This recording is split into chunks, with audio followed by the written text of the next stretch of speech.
Ready? Start. In Mumbai, you have certain specific problems.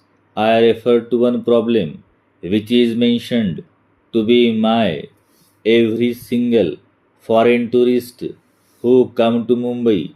This is the entrance to the city. Now this is something which I have mentioned to the chief minister on every drive into the city and at practically every public forum where I have spoken. And I think this is a matter which the citizens of Mumbai should take up on a large scale, whether it is women's organizations, whether it is the business community or anybody else. I think that if everybody acts together, it can be tackled.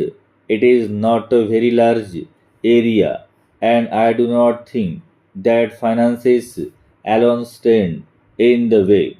It is not only the image of Mumbai which is suffering, but Mumbai being one of the important gateways to India.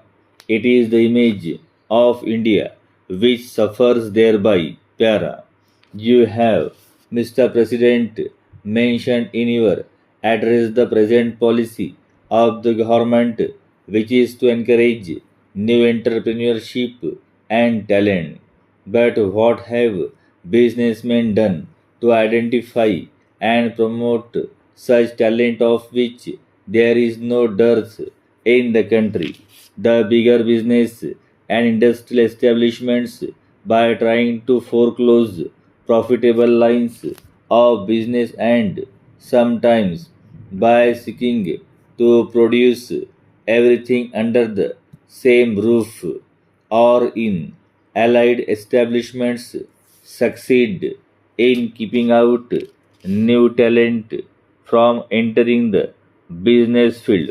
Associations such as yours and other chambers of commerce should drop concrete scheme to foster new entrepreneurship and talent.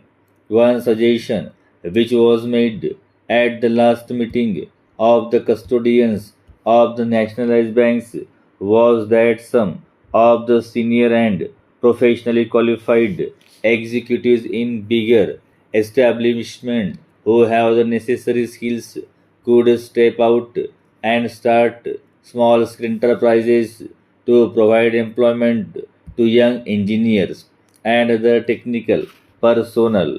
They will, of course, get all help from the financial institutions in the public sector.